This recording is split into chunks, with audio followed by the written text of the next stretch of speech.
The Krythian dreadnought materialized above Earth's moon, its hull spanning 15 kilometers of obsidian metal that drank in starlight and gave nothing back. Admiral Gentar stood on the command bridge, 4 eyes fixed on the blue planet below, mandibles clicking in what his species considered amusement. Behind him, 300 warships phased into reality, each one carrying enough firepower to crack a continent. "Transmit the demand," Gentar said. His translator rendered the words in flat, emotionless English. On Earth, every screen flickered. Every device capable of receiving a signal carried the same message. The alien's face filled billions of displays simultaneously, insectoid features unreadable to human eyes, but the words were clear enough. "Humans of Earth, you will surrender within 48 of your hours. You will deactivate all military installations. You will destroy your kinetic weapons, your guns, your missiles, your explosives. These primitive tools have no place in a civilized galaxy. Comply or be reduced to ash." In London, inside the reinforced command center beneath Buckingham Palace, Queen Victoria Hayes watched the transmission end. She was 47. Gray threading through dark hair she kept tied back for practicality rather than ceremony. Scars marked her hands from her years as a combat engineer before the crown found her. Around the table sat her military council, faces tight with fear they were trained not to show. "Your Majesty," General Patterson said, "our energy weapons can't penetrate their shields. We've run every simulation. Plasma batteries, rail cannons, directed energy. Everything deflects." "I know," Victoria said quietly. "Then we have no choice but... We have exactly one choice, General. The choice we prepared for 30 years ago." She stood, placing both scarred hands flat on the table. "Send my response." The transmission went out on all frequencies. Victoria faced the camera alone, refusing the makeup artists, refusing the speech coaches. She wore her military uniform, medals earned in the border wars catching the light. "Admiral Gentar, Earth refuses your terms. We will not surrender. We will not disarm. And we will not destroy our kinetic weapons. They are insurance against certainty, against species who believe advancement means forgetting where you came from. You have 48 hours to leave our system. After that, we consider you hostile invaders. Choose wisely." Across human space, in bunkers and bases and hidden armories, soldiers received their orders. They opened crates that hadn't been touched in years, running hands over steel and wood and gunpowder, rifles that grandmother's grandmother might have carried, shotguns designed when humanity still fought itself, explosives mixed from chemicals older than spaceflight, every piece maintained, tested, ready. Gentar watched the human queen's response 3 times. Then he clicked his mandibles and gave the order his kind had given 100 conquered worlds before. Begin the invasion. The Krythian dropships descended on New York first, massive triangular craft that scattered the clouds with their passage. They landed in Central Park, converting centuries of growth to ash with their exhaust. Hatches opened. Krythian soldiers emerged in formation, each one encased in powered armor that shimmered with personal shielding. Energy weapons charged. Sensors swept for resistance. The humans opened fire with plasma rifles first. Standard protocol. Bolts of superheated matter splashed harmlessly against Krythian shields, dissipating into light and heat. And nothing. The aliens advanced, not even bothering to return fire yet. They'd seen this before on a dozen worlds. Primitives with stolen technology, thinking new weapons would save them. Then the sound changed. The crack of gunpowder echoed between skyscrapers. Old sounds, chemically propelled metal moving faster than sound. A Krythian soldier's shield flickered, analyzed the incoming projectile in microseconds. Determined it was simple kinetic energy, not worth the power drain to deflect and let it pass. The bullet took him in the chest. His armor held, but the impact threw him backward. More cracks followed. Dozens, hundreds. Bullets hammered into Krythian lines from windows and rooftops and overturned vehicles. The shields designed to stop particle beams and plasma and laser fire did nothing against chunks of lead and copper moving at 3,500 feet per second. Kinetic weapons! A Krythian commander shouted into his communicator. "They're using kinetic." A sniper's bullet found the gap in his helmet. He dropped without finishing the sentence. The humans switched tactics with ruthless efficiency. Plasma weapons to draw attention, make the aliens confident. Then rifles, shotguns, submachine guns, technologies, 800 years old, maintained and stockpiled for exactly this moment. The Krythians scattered, their formation collapsing, training that assumed energy warfare suddenly useless. In the command center, Victoria watched feeds from 17 cities simultaneously. Shanghai, Moscow, Cairo, Sao Paulo. Everywhere the same story played out. Alien shields deflecting humanity's modern arsenal, then failing catastrophically against weapons that shouldn't work, that made no sense to keep, that every analysis said were obsolete. "Ma'am," Patterson said, voice tight with something between horror and exhilaration. "It's working. They're retreating. They'll adapt," Victoria said. "Send the order. Phase 2 begins in 6 hours. I want every blade sharpened, every trap set, every fighter trained in close quarters ready to move." "Blades, ma'am?" Victoria's smile held no warmth. "They'll adjust their shields for kinetic impacts next, so we get closer." Aboard the dreadnought, Gentar reviewed casualty reports with mounting disbelief. 4,000 soldiers dead or wounded in the first wave. Not from advanced weaponry. Not from tactics his strategists had modeled. From bullets. From explosives that worked on chemical principles his people had abandoned before they reached their own moon. "Recalibrate all shields for kinetic defense," he ordered. "Maximum density. And prepare the second wave. Double the numbers." His chief engineer's antennae flattened against his skull. "Admiral, running shields at that density will drain power reserves in less than 3 hours of combat. Then we finish this in 2 hours. Every soldier equipped with kinetic barriers. We end this now." The second wave hit 40 hours into the ultimatum. Krythian forces landed with shields humming at frequencies designed to deflect mass as well as energy. They advanced into Detroit, armor reinforced, weapons charged, confident they'd plugged the gap humanity had exploited. The humans let them advance 6 blocks into the ruins. Then the city came alive. Fighters emerged from sewers, from collapsed buildings, from tunnels dug in the weeks since first contact. But they didn't carry guns. They carried machetes. Combat knives. Swords pulled from museums and private collections and forged fresh in workshops that ran around the clock. Some carried sharpened rebar. Some carried axes. The Krythians opened fire, plasma bolts cutting down the first wave of humans. But the fighters kept coming, using rubble for cover, moving in ways no Krythian simulation had predicted. They closed the distance despite the losses. And then they were inside the aliens' formations, too close for energy weapons to track, moving with trained brutality that came from a species that had perfected killing its own kind for 10,000 years. A woman named Rita drove a bayonet through a Krythian's faceplate. A man called Jackson used a fire axe to cave in alien armor, already weakened by gunfire. Everywhere, humans fought with tools their ancestors would recognize, exploiting every weakness, every gap, every second of hesitation. The Krythians broke. Not because they were cowards, but because nothing in their evolution or training or doctrine had prepared them for an enemy that would close to arm's length with edged metal and refused to stop coming. Gentar watched the Detroit feed until his subordinate cut it off. Silence filled the command bridge. Outside, Earth rotated peacefully. Blue and white and deadly. "Analysis," Gentar said finally. "They knew," his intelligence officer said, voice hollow. "They knew our shields were optimized for energy weapons. They kept primitive armaments active, specifically to exploit this. The human queen. She planned this before we arrived. How is that possible? We've never encountered them before. Records indicate first contact with Earth occurred 15 years ago. A peaceful trading mission by the Serathi. Our intelligence suggests the humans tested various weapons during joint military exercises. They would have discovered the shield vulnerability then." Zentar's mandibles ground together.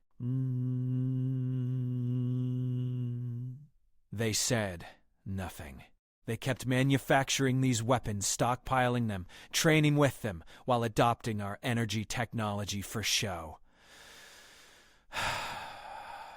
Affirmative, They prepared for a war they had no reason to expect, against an enemy they'd never met, using weapons their own society considered obsolete. The Admiral studied the planet again. Billions of humans down there, each one carrying the genetic memory of survival through ice ages and predators, and 1,000 natural catastrophes. A species that clawed its way to sentience through violence and adaptation and sheer bloody-minded refusal to quit. "What do you recommend?" he asked quietly.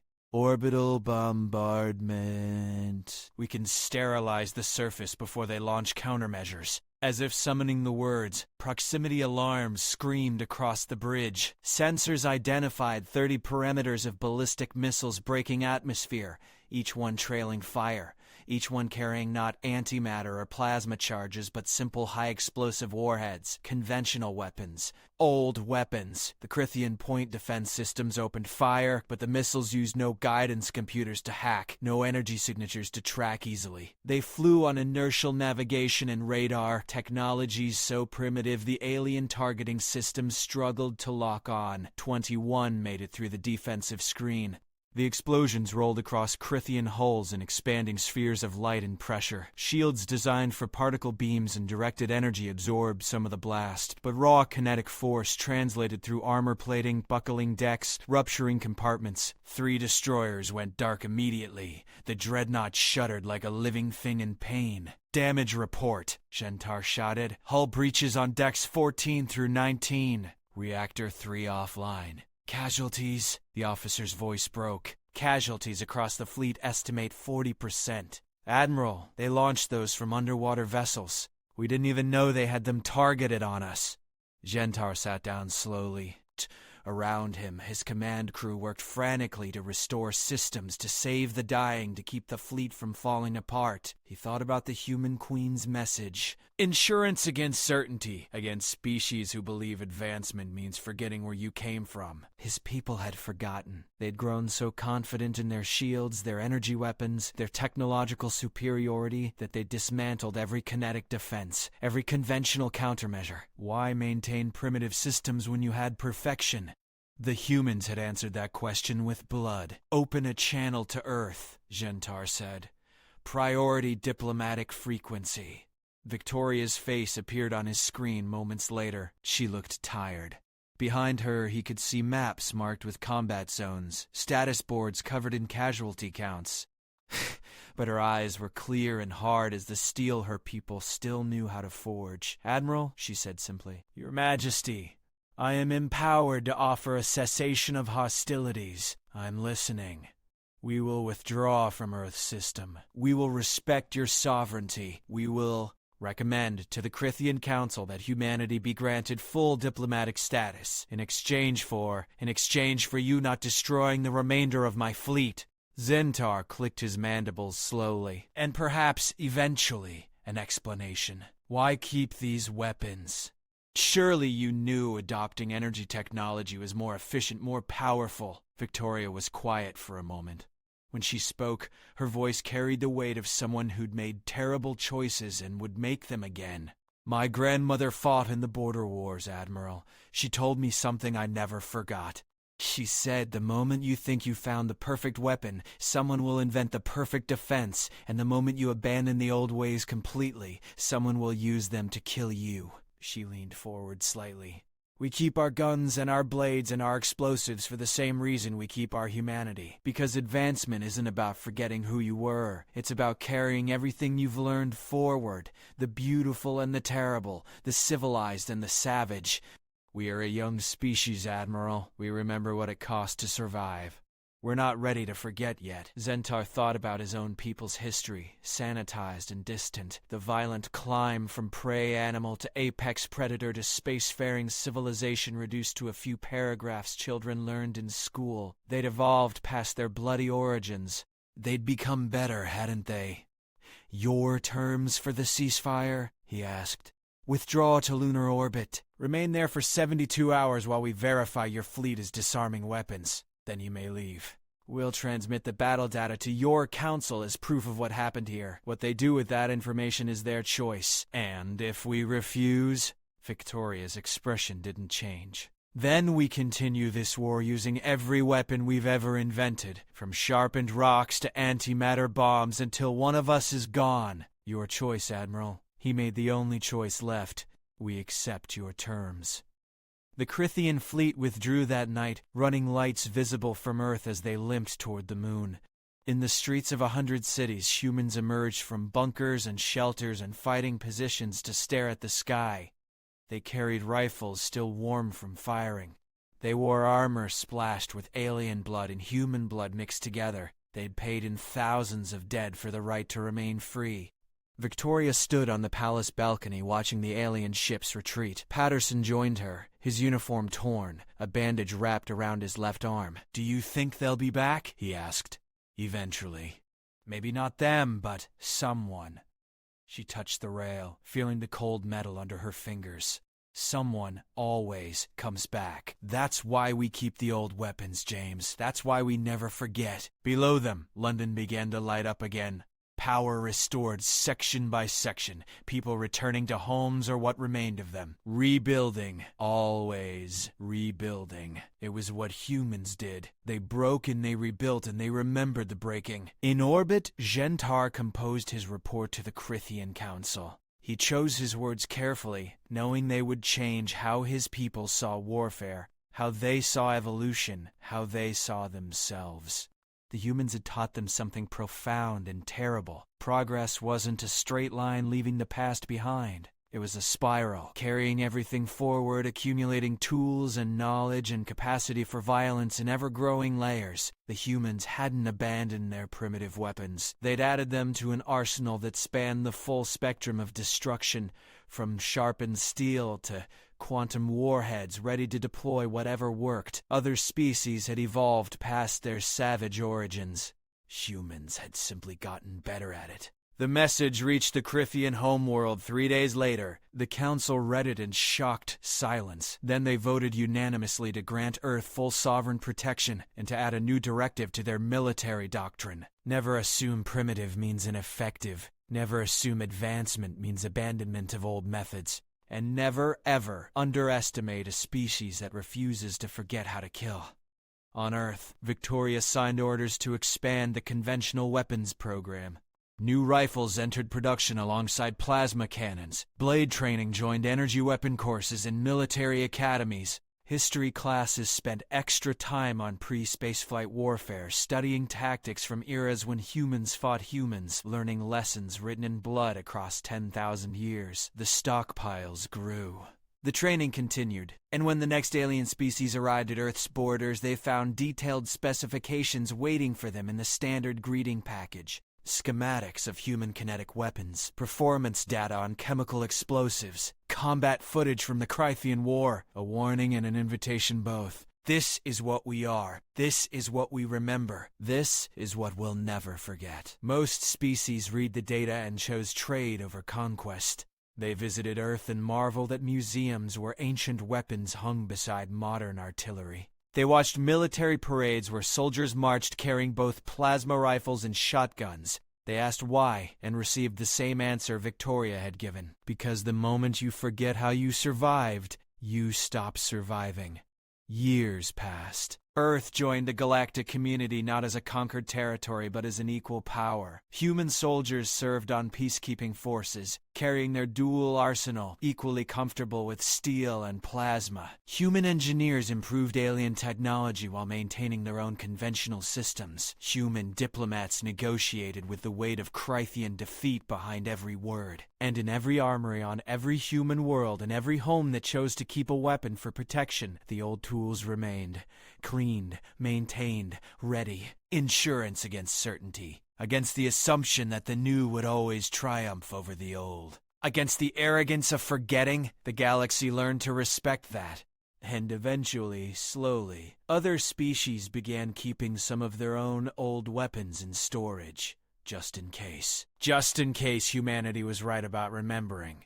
Because in the end, survival wasn't about having the best weapons. It was about having all the weapons, knowing when to use each one, and never assuming the fight was over just because you'd won before. That was the human lesson. That was what Queen Victoria Hayes taught the galaxy when she refused to disarm.